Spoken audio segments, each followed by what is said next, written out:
and welcome to the Giving Voice to Depression podcast, brought to you by Recovery.com. Each week we profile a guest who shares intimate details of their mental health journey.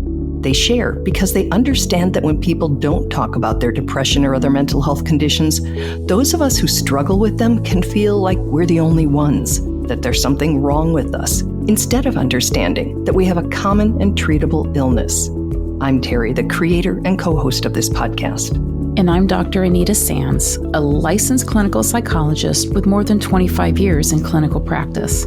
I know from both personal and professional experience how significantly mental health and other disorders can impact not just our lives, but those around us as well. By speaking openly and with the wisdom of lived experience, we help normalize conversations that are often avoided due to shame or stigma.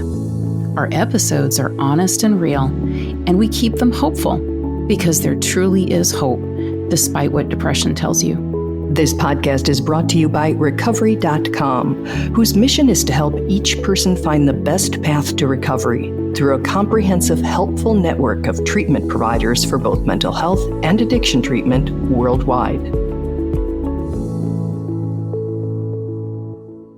Hello, Anita. Hi, Terry. In today's episode, we're diving into how to protect your mental health in the new year. As the calendar flips, we know some people feel energized by the possibilities ahead, and they feel ready to embrace new goals, fresh starts, and interesting opportunities. There's hopefulness, excitement, and curiosity. And for these folks, the new year feels like a blank slate, and they love that feeling of putting the old year to bed and waking up to something brand new. But not everyone greets the new year with excitement or feelings of hope. And for many, the transition into the new does not feel refreshing. It can actually feel overwhelming, filled with pressure, uncertainty, or even dread. The new year can trigger unrealistic expectations about resolutions that should be made, and feelings of failure about past goals that weren't achieved. And it needs to be acknowledged that for anyone managing mental health issues in what is often the coldest and darkest time of the year, getting to January 1st may actually be the achievement. And the thought of doing this for another full year is unlikely to spark joy.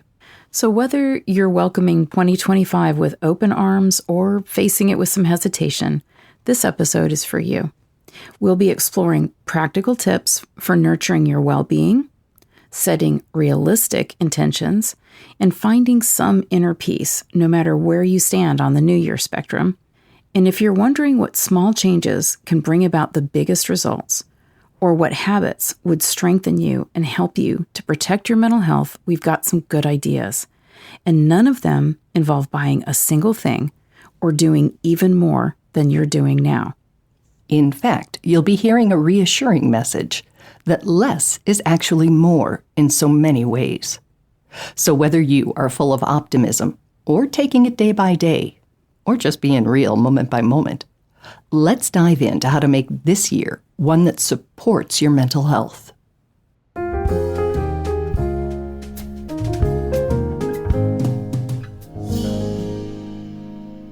Okay, so Terry, as I was thinking about 2025, it's going to be an interesting new year. And I wanted to pick things for people to consider to protect their mental health that were several things. One, no money involved. No buying of a planner, no having to invest in any kind of equipment, no club or gym memberships, just what are very simple things that you could do at home, by yourself, no money involved. Excellent. The second thing, I wanted them to be low risk, high reward, meaning I have found that sometimes the smallest tweaks to what I was already doing actually led to the most powerful outcomes by the end of the year. And it's just that visual that we give to people sometimes, that if you're in a huge cruise ship and you just turn that boat 1 degree, you will end up in a completely different part of the world by the end of the journey. And so with that in mind, again, not having to put a lot in, but being able to see a lot of positive results on the back end. And then the other thing about these 4 things that I want to ask people to consider is that no matter whether you feel like your head's above water or you're actually, swimming at a pretty good pace but you still want to see improvement, or if you're barely hanging in there, this could still improve your situation to a really good degree by the end of the year. And I would say there's not one thing that I'm going to recommend that we haven't either talked about before or someone hasn't talked about or people haven't heard. But that's okay. I think it doesn't have to be this brand new, idea or concept. Mm-hmm. These things work. I know that they work, from years and years of working with clients, from years, decades of living with, a chronic illness. So I'm hoping that even if you've heard the recommendation before, that you won't have an instinctive, yeah, I've heard that, but maybe you'll be willing to kind of just take a look, see how you might actually be able to do this in your own life. And some of the things that have been around long enough to be repeated are because they are useful, they are helpful, they are effective. Your first point, which I'll let you introduce, but Mental Health America today, their social media post was this: wherever you are, whatever you're doing, this is an open invitation to take a break. Ask your body what it needs right now and give yourself permission to listen. Oh, Terry, that is perfect. That is the very first thing that I want people to consider about taking a scheduled break every day. I did just a little bit of research and found out that scientists have measured the amount of data that is entering our brain that we have to process. And on a daily basis, they're looking at estimating it at about 74 gigabytes, which, just to kind of give you some sort of understanding of that, is that 500 years ago, that would have been the amount of information that a person would have processed in their lifetime. Wow. And it's increasing by about 5% every year. So we are overwhelming our nervous systems, just being in the world the way that the world is now, both in terms of what's going on, but our access to the information and everybody's thoughts and opinions about it.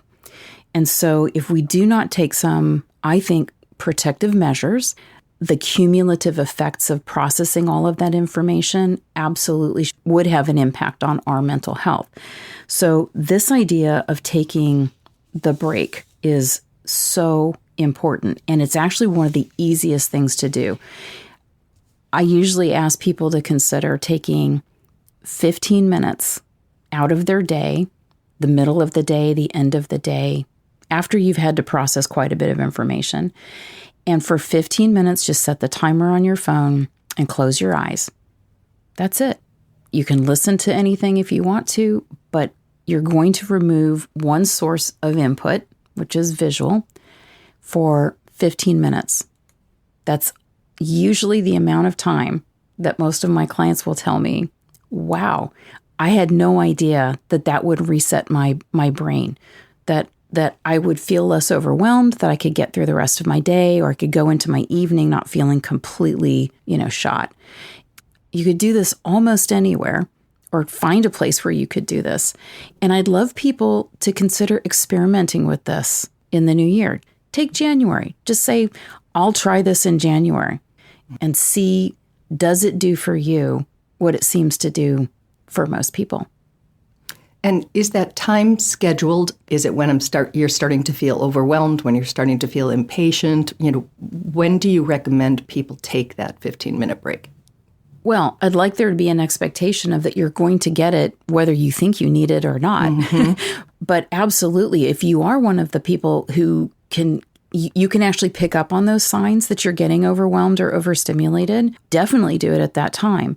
But what I find with a lot of folks that I talk to is that when they need to take that scheduled rest break is probably way before any of those signs are actually going to come knocking on the door. In fact, we might get to the place where you wouldn't have any of those experiences if you could get that in there. So, if you just know that you tend to start dragging by 2 or 3 o'clock based on your workday or based on, where you are in home and what you're trying to get done, see if you can't do that thing by setting an alarm on your phone for maybe 1 or 2 and see whether or not just getting that 15-minute break, does it change the experience of the rest of the afternoon for you? I do it. I know that works. And I know that if I do it, I'm more productive the rest of the day. And if I don't do it, I am dragging. And I'm not doing anybody a favor, including my employer, because I'm dragging. Exactly. And that was really what I wanted to say is I wish that we would stop thinking this as like a break. If you were working with a set of tools and if it was really required that you let those things rest, whether it's a machine or whatever, because otherwise you're going to end up with the chances of an accident or a breakdown if you don't give it that rest time. Interesting. That is included in the job, that rest time has to be there. It's non-negotiable. And so if we think about this as this break is not like you're not working, you're fine-tuning the instrument that you're going to be using for the rest of your day. And so that's actually going to benefit any kind of work, productivity, connection, relationships, trying to get the things done that you'd like to do, the ability to enjoy your life as well. That's why I talk about the quality of life piece. Yeah. So it's not a break from working. It's not a break from life. It should be just a part of it. Nice. Okay. Agreed. Okay. The second thing is it's a little bit related to taking the break, and it's about disconnecting regularly from media and making that intentional. Not just, I noticed I'm doom scrolling and this is making me feel bad, so I'll take a break, but as just a build into your life. This is just what you do.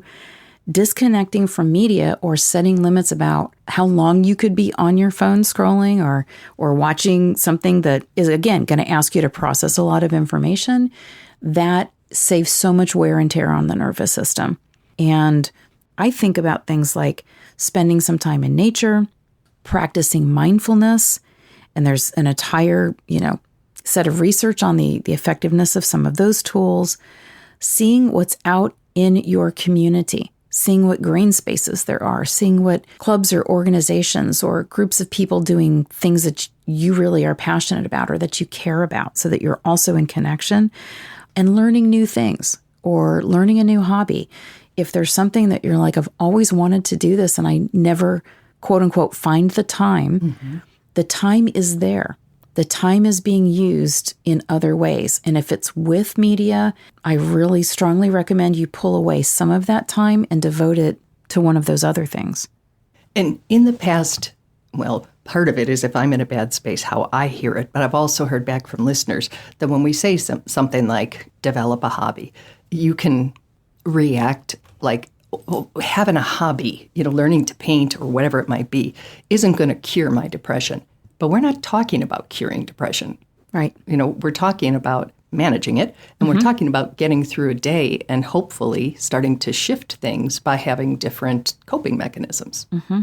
Exactly. Honestly, if anybody thought any of these things was going to cure or fix anything, that's not what we're looking for. Again, we're looking at this as a tiny shift, just a tiny difference that done cumulatively will end up with really good results. And you're right. If you're managing depression and we don't find some creative or joyful or peaceful experience that you can have on kind of a consistent basis, it makes it much, much harder to, put your arm around that depression and say, okay, we've got to get through this day, this week, this year.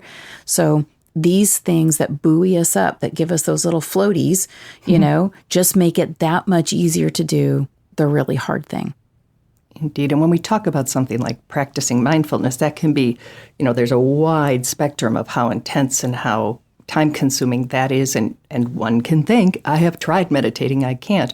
But one thing we can all do is breathe. And, if it's a 30-second watching, a circle get bigger while you inhale and get smaller as you exhale, or just doing it ourselves, I've been stunned at how much it helps because I'm very resistant to an awful lot of things.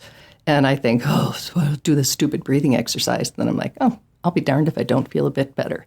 Right. And a bit better is better. A bit better is a lot better than a bit worse. Oh, absolutely. And again, a little bit better each day, a little bit better that stops the onslaught of the things that are dragging you down. Yeah, that's powerful, powerful stuff. Yeah. So again, that's why we're suggesting no major life-changing, things that you have to try to incorporate. These are very small, but they're doable and they absolutely have cumulative positive effects. Yes. So the next thing that I encourage people to think about doing, it might take a little bit more, research and or work, but it has to do with building meaningful connections. And that can be with animals, it can be with nature, but also with people. And it can be people close to you in your community or online. And the way that I ask people to sort of think about doing this, like what's the practical way? It has to do with remembering that if you show up at the same place at the same time, once a week, once a month, you're going to begin to build a meaningful connection, whether that's with the space, the people, the animals, whatever it is that are around you.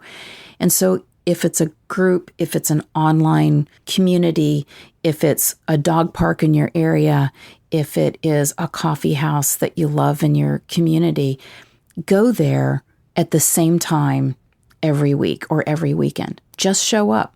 There doesn't have to be any life-shattering, kind of experience. The process of showing up at the same place at the same time makes both the space that you go to or the community that you go to familiar to you. And remember, familiar has its root in family. It starts to feel like I belong, and you become also familiar. So the people who are there, the animals that are there, you become familiar to them. And this sense of feeling not foreign, not different, not isolated, this feeling of belonging, and like people notice when you're there and you just feel a sense of belonging and community, it's from just showing up at the same place at the same time. Making that small, or it may sound like a pretty big commitment, over the course of time, as we see these cumulative positive effects, can change how you feel about who you are, where you are, who's there for you, what you can contribute. And this is all incredibly important for managing anything that's chronic. And when you mentioned virtually, I keep thinking about during COVID, how many people had book clubs or coffee clutches, or, I had virtual lunch with a girlfriend every 2 weeks, and those connections. And then there are groups, there's everything from AA and NA meetings online to survivors of suicide loss to very light things and, interests that you might have, and you can all share about knitting or I don't know what. And that too, as you say, the showing up, seeing the familiar faces, the, hey, how did that project turn out? The, hey, I know you were really dreading blank. How did it work? Or looking forward to blank. How did it turn out? Those are connections that we can have without even leaving our home if that is our preference. Absolutely. So again, that's a really great example. The virtual community, great example of that low risk, high reward. You don't have to leave your home. And literally, you could change how you feel about your sense of belonging and isolation in the world. That's the wonderful part of our internet-connected world. Mm-hmm. The last thing is something we have talked about in some way, shape, or form, probably hundreds of times. It's consider seeking help before you think you need it. It's a very small thing, but most therapists will tell you it makes a huge difference. Not waiting until things are so bad that you can't tolerate them anymore, or your level of functioning is so compromised that it's like, well, I guess I have to take a look at this. Getting help before you think you need it will allow you to get in and talk about what your needs are, figure out what are resources and potential ways of managing what you're dealing with, while you still have your brain working with you, as opposed to what we talk about, what happens when depression becomes severe and your brain begins to actively work against you. I think that someone could hear it and think, how the hell am I supposed to know I'm supposed to get help if I don't think I need it yet? And while I was thinking about that very question, from my personal experience with my depression, I did not recognize it as that, my worst depression. And it lasted so much longer and was so much worse than it needed to be. With my recent anxiety, which was the first time I'd ever had it. And as soon as it was impacting my life in a very serious way, I was like, oh, hell no, and went to a doctor, went to a psychiatrist, and got medication, and within weeks felt better. And that was that very thing. I could have lost 2 years to that as easily as I lost 2 years to my depression.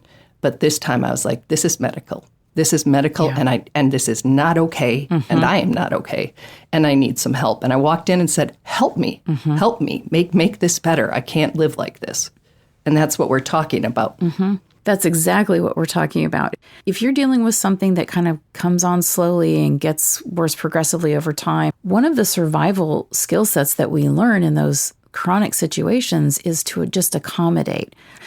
And that skill set is the exact thing that can lead to not getting in when you need help, like waiting until, I can't function, or I'm being written up at work, or nobody will speak to me because of how I'm behaving. And your discomfort is the first signal. So it isn't your level of functioning. Most people will say, well, if I'm still working and, my partner hasn't left me and my friends still talk to me, well, then I must be doing okay. And it's like, but how do you feel? Are you dreading having to do this again? Are you exhausted from this effort? Are you just really not happy with the situation? It doesn't have to get into that severe non-functional range. And in fact, the whole point I'm making is you and your therapist or your coach or whoever you're going to talk to is going to be able to help you so much more easily. And you'll get to managing those symptoms much faster if you're in that place of, I don't like how this is going, but I'm still keeping my head above water. Like that's when floaties help. Floaties will really work at that stage. They really don't work when you're drowning. And we need a whole other kind of intervention. Yeah. And so one of the kindest things you could do is listen to yourself. And if you're unhappy, doesn't mean that you have to say, I'm depressed, but you could say, I'm not okay with this. I don't like this. I wish it were different. That's a great time. That's the perfect time to actually get in and figure that stuff out. Yeah, so really those are 4 really profoundly life-changing recommendations that don't require a whole lot on the front end, but really pay off on the back end. And as we look at things like resolutions for a new year, any one or any 2 or any 3 or all 4 of these would be great ones to say, I resolve to seek help way before I'm in a crisis, way before I have lost function and it has changed my world in a negative way. They may have so much more impact than saying, I'm going to lose 10 pounds. Yeah. Not a big resolution person, so I'm not encouraging you to make resolutions. But if you're gonna, these might be good ones to consider. Yeah, because we're not resolving to have the outcome. A resolution of, I'm going to give myself something nutritious today. That's the kind of resolution that could easily lead to that outcome. But we're looking at the process, not the outcome. And I love all of these particular recommendations because you're not holding yourself responsible for whatever is going to happen in a year of doing those things. It'd be lovely to journal about it and do a compare contrast. It's really just about making the commitment to give something good to yourself, listening to yourself, being kind, being compassionate, allowing yourself to explore, allowing yourself to find meaningful connection in your life. Those all sound like good things, not more chores, not more, I have to try to do this kind of stuff. Not more pressure. Right. Thank you, Anita. Really appreciate that.